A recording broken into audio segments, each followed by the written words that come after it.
Don't rock, freak, don't stop, don't rock, freak, don't stop, don't rock, freak, don't stop. Who put them all in the Wednesday night? Who put them all in the Wednesday night? Who put that ball in the Wednesday night? Super Tyrese Campbell. That was Shaun and this is the Sheffield United Hodcast. I'm Matt, and here is the Michael Brown to my Adi Akinbayi. It's Johnny. Good evening. Hey, look at that. It works. You might say hello. So this is a preview because apparently we're playing a massive opponent at the weekend. We're going to Hillsborough on Sunday, and it's also the opening of the Ashes, something to actually look forward to instead of dreading. Maybe. Depends how we get on it in Perth. I know you're shaking your head, Johnny. I'm a bit worried as well. So what we're going to do tonight, we're going to preview the Wednesday match. We're going to talk through our best derby memories. We're going to talk through our worst derby memories. We're going to pick our favourite derby goal each. And we're going to offer a prediction for Sunday. Aren't we, Johnny? How does that sound to you? Yeah, sounds good. So I'll start by doing my best derby memory, and then I'll let you lead the rest of them yourself, Johnny. So I'm not going to steal the obvious one. You'll be glad to know. My best derby memory is from the 2005-2006 season. For anyone who knows, that was the year that United got promoted to the Premier League under Mr. Neil Warnock.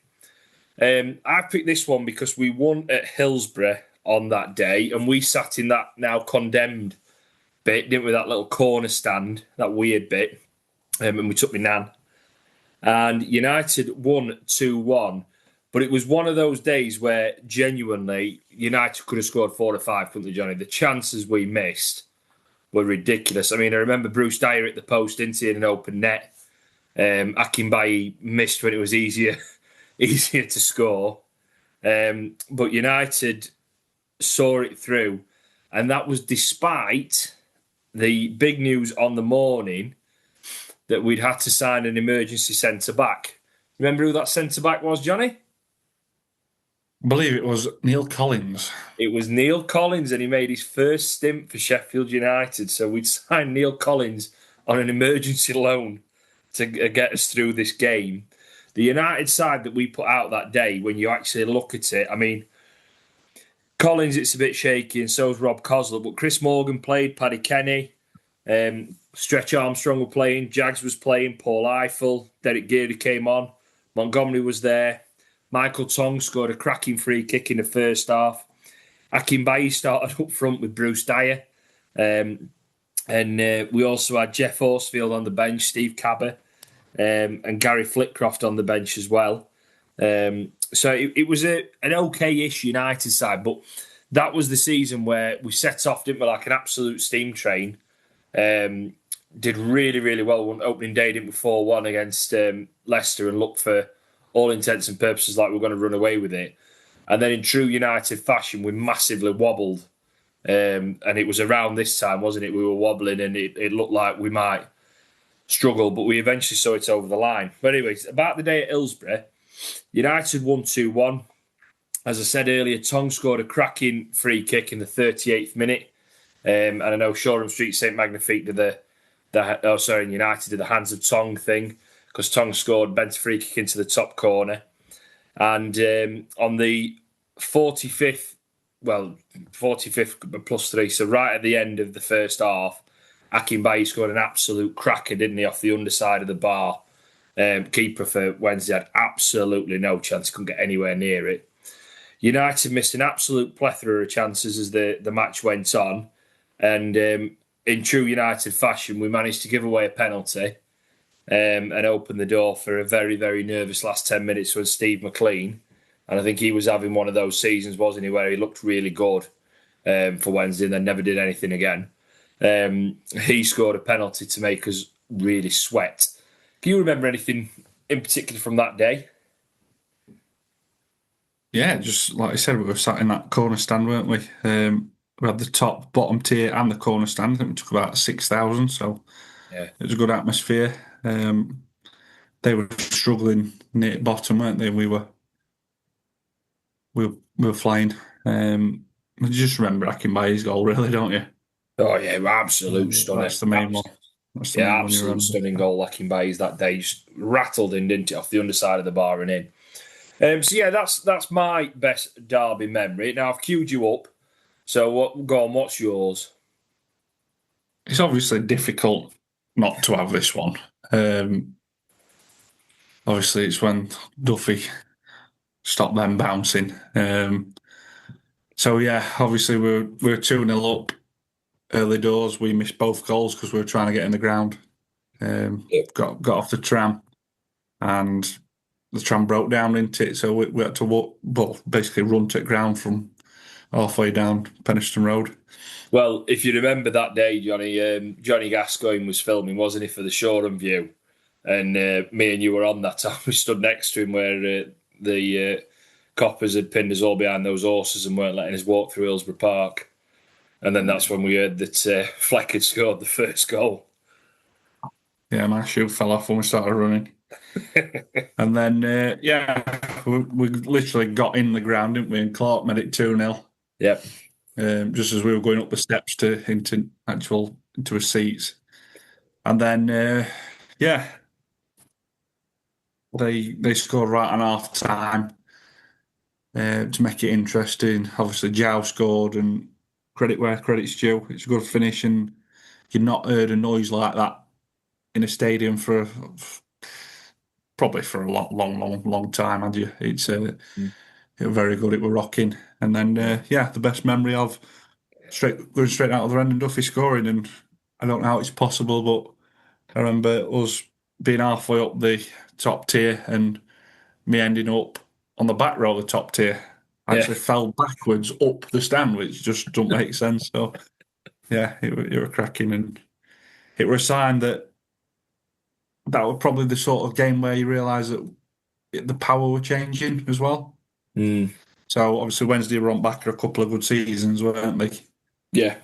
Yeah. And missing out in playoffs and then missing out in playoffs again. And we'd just come up from League One, and yeah, it's sort of a power shift, which I'm sure will go back at some point in future. But yeah, it's been ours ever since, hasn't it?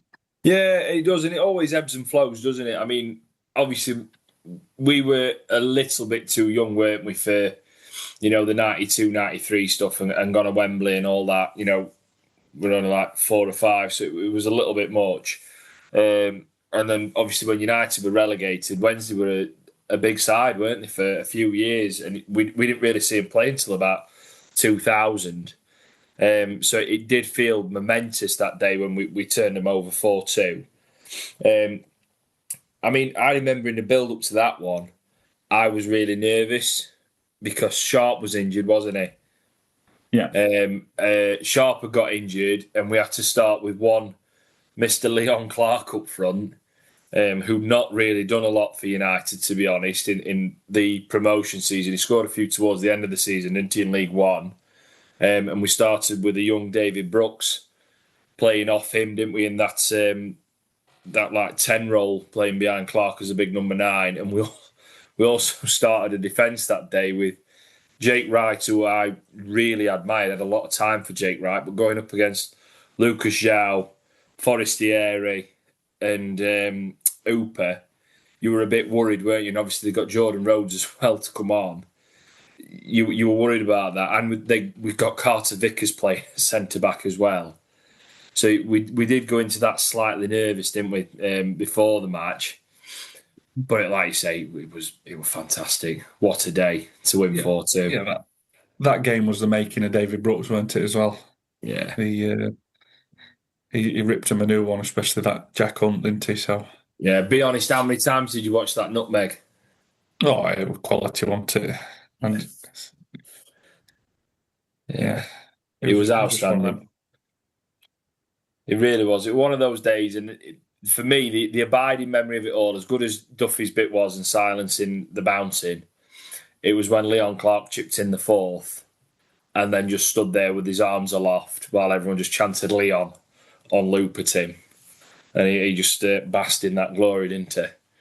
Yeah, it was the world's slowest goal to go in. Once it hit it, it took about 4 years to roll over the line, didn't it? It did. That's one of the only times I remember my dad smiling. Ever. We got to their house after that match, and he was just delighted. So that was that. There are our best Derby memories. Let's forget joy. Let's talk about our worst Derby memories. I'll let you go first on that because you're the negative one of the two of us. Go. Yeah, so my worst one was the season we lost to Burnley in the playoff final. I believe it was that year. We ended up losing 1-0 at Hillsborough. And Mr. Mike Dean was the referee. Oh, yeah. And he sent off Matt Kilgallen for an eye foot. Yep. He actually went on to represent playoff final as well, into it. There was no favours. No. But yeah, he sent off Kilgallen early on for a high foot when he caught him on the arm. Yeah, he did. He was just trying to put his stamp on the game, and yeah, it was a terrible decision. I mean, I don't think any other referee get a red card for that. But yeah, and then they lofted a ball high into the box. Morgan and Paddy Kenny got mixed up, didn't they? And I think it was Steve Watson just lofted it back over from about 30 yards, knocked it back into empty net. So yeah, that's probably my worst one. I mean, there's a couple. We've seen some bad results against them, haven't we? But recent years we've been decent. But obviously the home defeat is not good. Yeah. First Derby double for Wednesday in 95 years, that one. Yeah, that one was bad. And the one Touchawusu game. Yeah, so there's plenty, isn't there? There's plenty. Yeah, there is plenty to go at, and that was a painful day. That one, because that United side, we needed to go up. We desperately needed to go up because we were in a mess, weren't we? Really, and didn't that weren't the season they did the double overs, was it? That season, the season we missed out with yeah. Yeah, I think that was double season, yeah. Oof. So they took 6 points of us and we just missed out, didn't we? I think. Pretty sure it were. Oh, that's a sickener. That is a sickener. My worst one, I mean, the Tudgate one where he scored that absolute cracker after we were behind after 30 seconds as well from Tommy Spur. That was a rotter when we lost at home, and thankfully we've never seen it since. The one I'm going to go for was actually the year before. So it was the 2007-2008 season. And United's manager was one Mr. Brian Robson. And we went to Hillsborough, and the side that United had versus the side that Wednesday had was just ridiculous. Our side was absolutely incredible. Really, if you look at the players that United put out, that's got to be one of the strongest championship 11s there's been, hasn't it, really? That season, the players he had at his disposal and couldn't get results with them, it was just appalling. So to put it into context, you've got Kenny in goal, you've got Kilgallen and Bromby, Chris Armstrong, Derek Geary, Billy Sharp, Gary Speed, Nick Montgomery, Keith Gillespie's there, Michael Tong, Rob Hulse, Naismith was on the bench, Hugo Egiog, John Stead. We'd also got James Beattie, who wasn't fit that day. But that was one hell of a side that United... We got Chris Morgan as well, don't forget. He was obviously injured for the Derby match. But that was a cracking United side. And I just remember us being diabolical. Absolutely diabolical. And Akpo Soji, who was just a great big lump, just ran Lee Bromby all day, didn't he? I remember him spinning him for that first goal. It was just awful. And it was the only time I've ever heard the United fans and the Wednesday fans singing the same song at the same time. So Wednesday was singing "You're Getting Sacked in the Morning," weren't they, to Robson, and the United fans were joining in. I think that would just before the game, Robson had said that it's just another game, didn't he? Yeah. And he just didn't get the whole ethos of the club, did he? He didn't understand it at all. And then he was replaced by Mr. Blackwell. Yeah, he got the ethos of the club, Blackwell, but it was probably some of the worst football we've seen, weren't it? Ever. Yeah, absolutely ever. So that was a rotten day that day at Hillsborough. And I just remember we got the bus back, didn't we? From that day, we got bus into town. And then got bus from Sheffield Interchange back home. And I remember friend of the pod and our cousin, Mr. Scott Robinson, ringing us to give us loads of grief on the way home. He said the only smart thing I'd done all day was bet on Soji to score first goal, which I knew was going to happen because as soon as Morgan weren't playing, you knew that Soji were going to bully us, didn't you? And that's exactly what he proceeded to do. So yeah, there's been some bad ones over the years against Wednesday. There really has. As we started off, there has been some good ones. Let's go back to something good, and then we can go back to something bad when we talk predictions. What's your best Derby goal? So my best Derby goal, obviously from United perspective, is Michael Brown in the 3-1 win in 2002-3 season. That's the one. Yeah, absolute screamer. I mean, he scores an identical goal later in the season against Ipswich, doesn't he? But yeah, it was just unbelievable. Found ourselves 1-0 down early in second half, a bit reminiscent to this year, really, weren't it? Straight after half time, and then came back and I think Cabba scored first, and then Brown scores an absolute rasper. Oh yeah, 30 yards on volley. A cracking night that. It's probably the best goal I've seen for United. As a strike, apart from that Lee Evans one against Middlesbrough at that time, which was just unreal. But yeah, we went on and won 3-1, and again, that season was again a power shift year. We went on, lost in playoff final, and Wednesday I think they went down that year, didn't they? Yeah, they did. Yeah, they went down to League One or Division One, Division Two, whatever it was called. So. Yeah, absolutely. It was a good night that night. Chief that got the third as well. Got the third, yeah. To be fair, at half time we could have been 3 or 4 up. We had Windass and Cabra up top, didn't we? And yeah. Kevin Pressman, they just used to wheel him out for Derby games. He were terrible in a lot of games, and then just against us, he just used to turn up.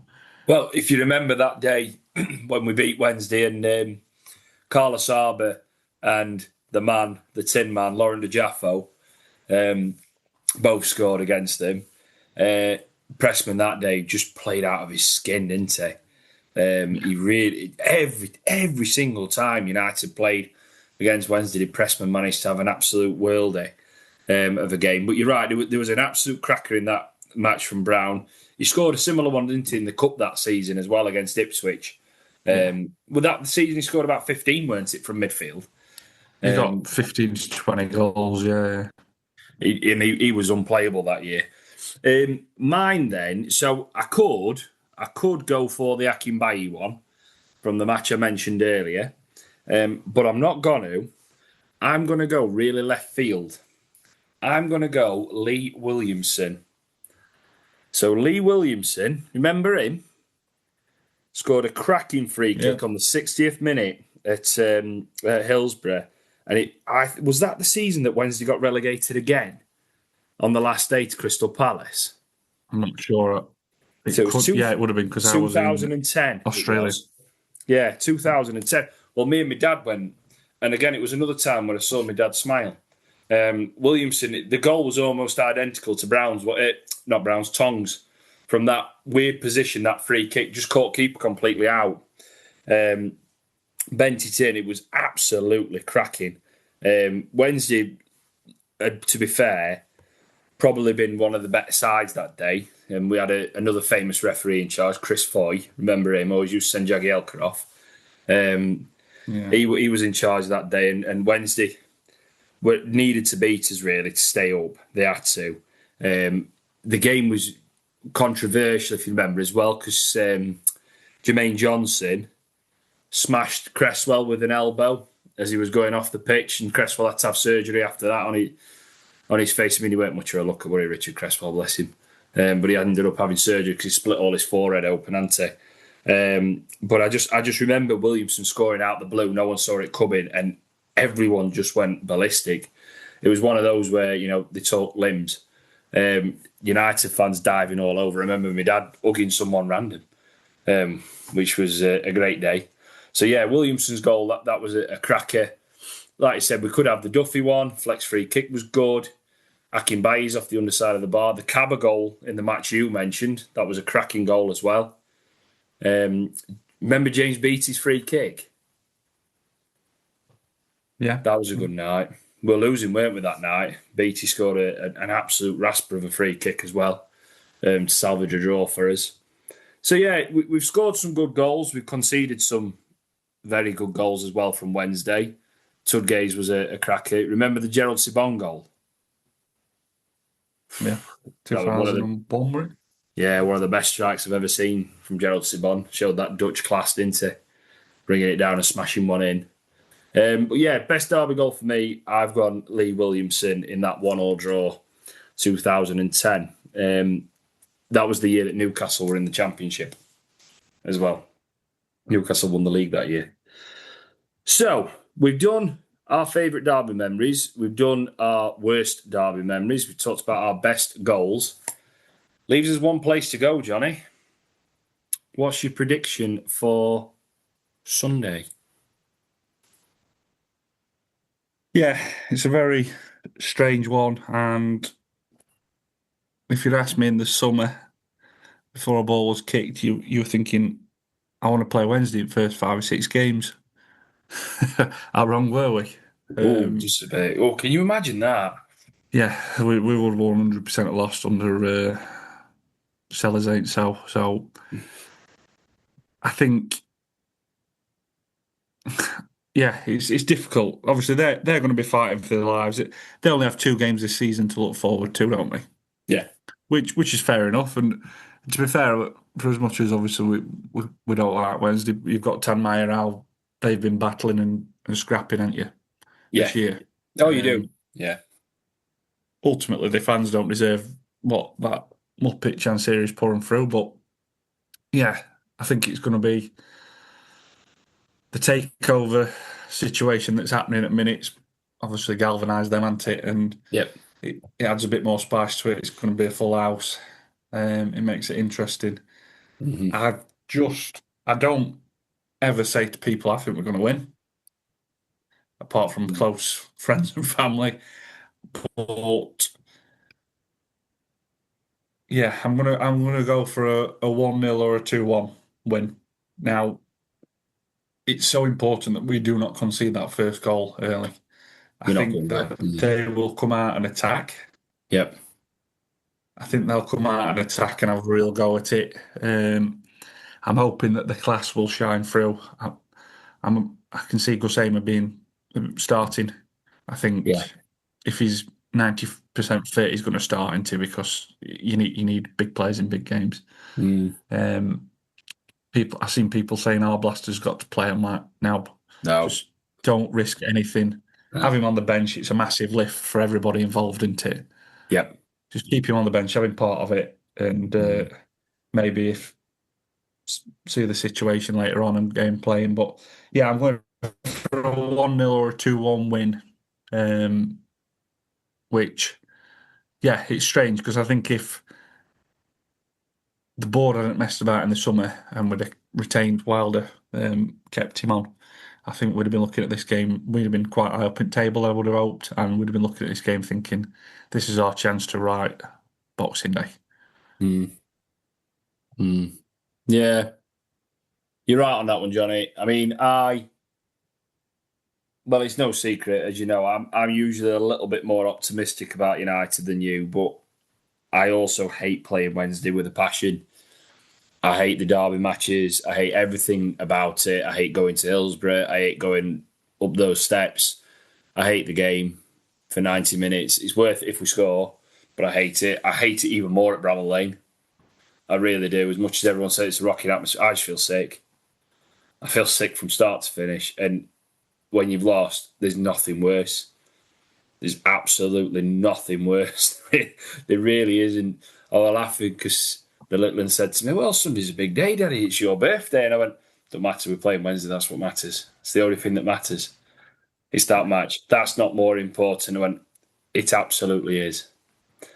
It absolutely is." I don't know.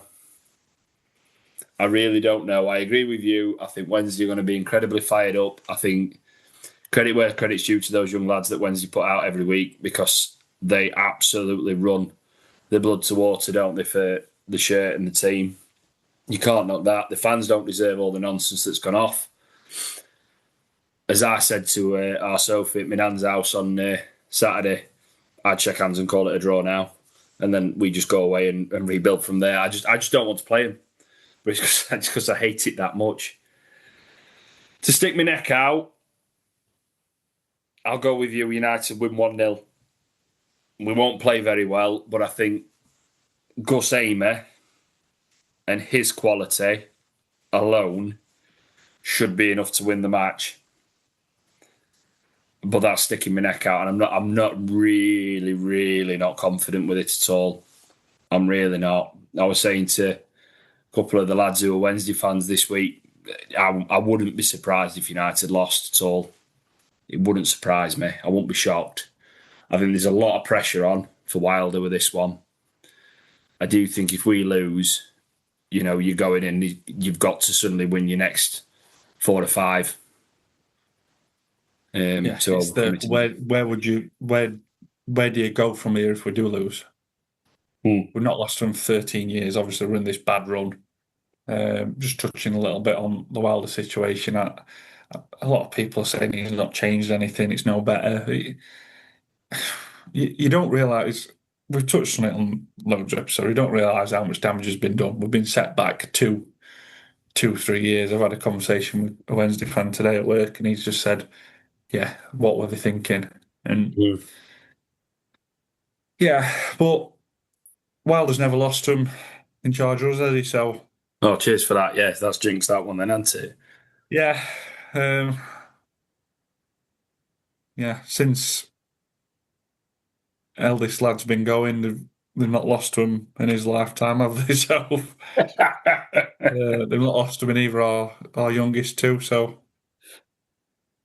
yeah.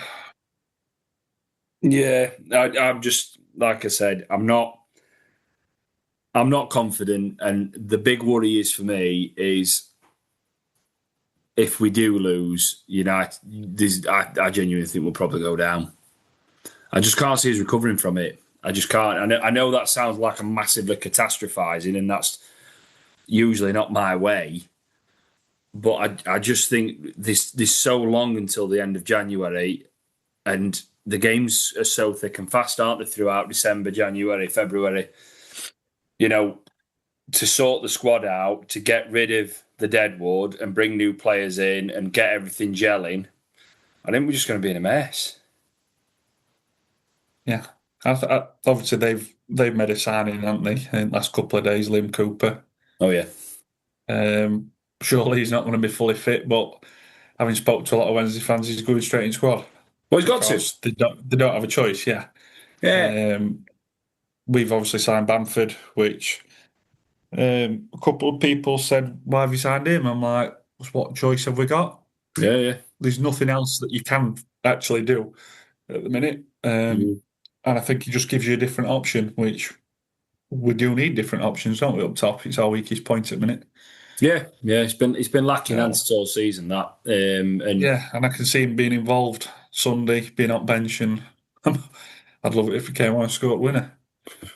Well, won't we all? You're thinking Bobby Davison and Arturo Lupoli on that one. Where Bobby Davidson from? What were his club? Hey, look, it's there. All the signs. There. All the signs are there. All the signs are there. I don't know. Like I said, I'm really not confident. I'm really not. But we're gonna go, aren't we, on Sunday? We're gonna have a go. We're gonna go up there. I'm just glad that we're going early and having a drink before, because I can't. Yeah. Yeah. I need it. Oh, you do, yeah. And we're going with friends of the pod, aren't we? Mr. Wilkinson of Slipper Saturday fame, and the voice of doom and gloom and despair, Mr. Starbuck, friend of the pod. So we can, if we're not ready for a defeat by the time we sat with Lee for 4 hours in a pub, I don't know when we ever will be. I think Go on. I think you've just got. Obviously, it's so difficult to look beyond the game, but it could be a turning point for us. I It mentioned caused, green shoots in the QPR, that there were more positive signs. Danny Ings has got to start. Got to start. What?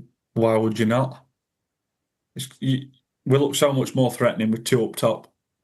yeah, I think yeah. I I'll give think you it's that. Ings and Campbell. I thought you were suggesting that Ings started over Campbell. No, Um, I'd say Ings, Campbell, Brooks, Hamer, hmm. or Hamer, O'Hare, Peck, Davis. Probably not Brooks. You, And then you go you, for your back four. yeah. If Tom Davis is fit, Tom Davis plays. He's got to. Yeah. Oh, I think yeah, so. 100%. Tom Davis is fit. I mean, to be honest, I'd welcome Tom Davis being fit over Arblaster really for this one. Well, you've got it's Davis or Ridervold, isn't it? Or do you play Oh yeah, Samari against Bannon? It's because everything goes through Bannon, doesn't it? Whether we like him or not, everything goes through him. he's been a good player for Wednesday. Whether you Yeah. like Bannon or not, he's been a good player. He is a good footballer. Really, Barry Bannon should have moved on, shouldn't he? But he's shown a lot of loyalty to Wednesday. He could have played higher than what he did, and he could have played for better teams than the team he's playing in. So you got to admire that. But yeah, everything will come through Bannon. Samari does worry me in a game like this, just because he seems a bit of a lunatic.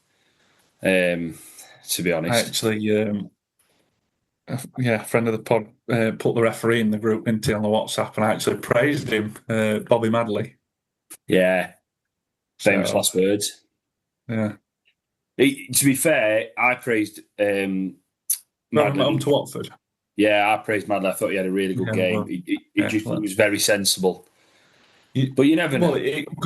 it goes back to that Mike Dean situation, doesn't it? You don't want that in first 15 minutes for a derby game.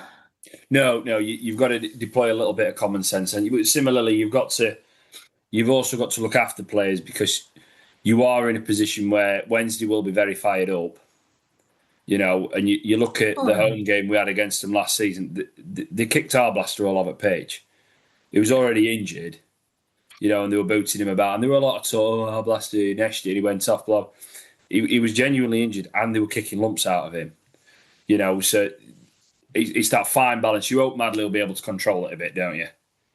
The thing that you see a lot on social media, this will get you going as well.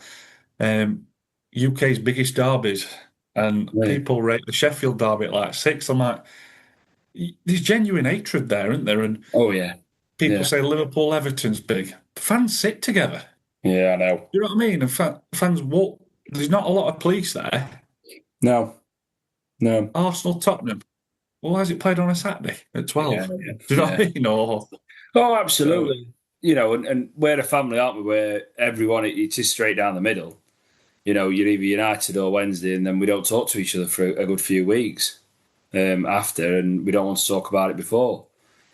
So it's massive, and as I say, I keep forgetting and trying to repress it from my memory that this is happening on Sunday, but it's coming. So you're sticking your neck out. You're saying 1-0 or 2-1 United. I've gone with you, even though I would take a draw if you offered it me now. I'll say 1-0.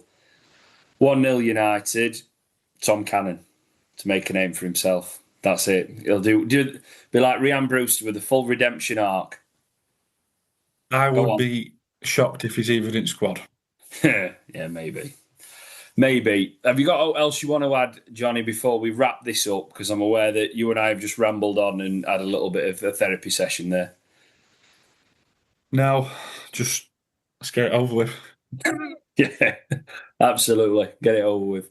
And we've I got the think wonderful cricket just before, haven't we? So 2:30 Friday morning, I'll be getting up and watching that to watch England down for 7 after an hour and a half of play. I can just see that coming, can't you? I've said to you, I plan on getting up about 4:30 for work that morning, just so I can get a good half hour in a cricket before I go to work.